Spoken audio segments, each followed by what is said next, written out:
Hey everyone, welcome back to the channel. Today I'm going to walk you through exactly how to add custom CSS in Webflow. If you've ever wanted a bit more control over your site's appearance, maybe to fine-tune a layout or style an element in a way that Webflow's designer just can't quite do, this is for you. By the end of this video, you'll know not only how to inject your own CSS, but also where to put it so it works the way you want every time. Let's dive right in. First up, open your Webflow project and head over to the Elements panel. Look for something called the Embed element. It looks a little like a pair of curly braces or the code brackets you might see in an editor. Go ahead and drag that embed element onto the page where you want your custom CSS to take effect. This spot is really key because code you place here will only impact the specific page or even just certain elements, depending on how you write your selectors.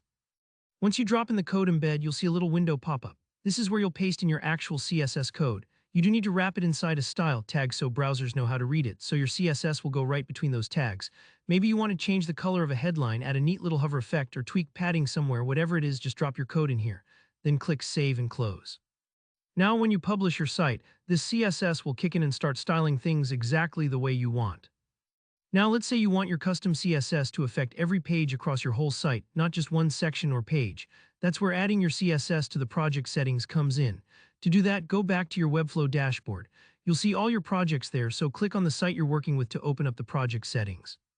Once you're in Settings, look for the Custom Code tab. This is a really powerful area. Think of it like the main control panel for your website's code.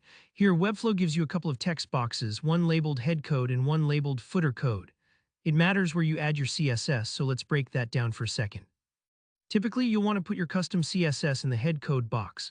The reason is that CSS needs to load before your site renders, so by placing it in the head, you're telling browsers to apply these styles right away.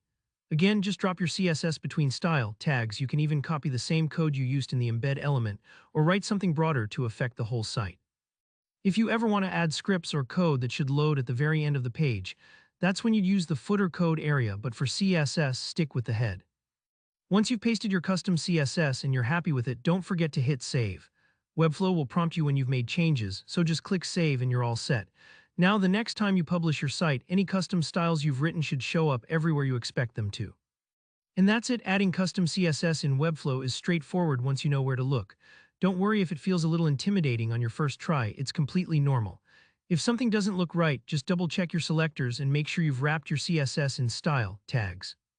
If you found this walkthrough helpful, go ahead and give this video a thumbs up, and don't hesitate to drop any questions down in the comments. I do my best to answer everyone. If you want more tips and tutorials like this, remember to subscribe. Thanks for watching and happy designing.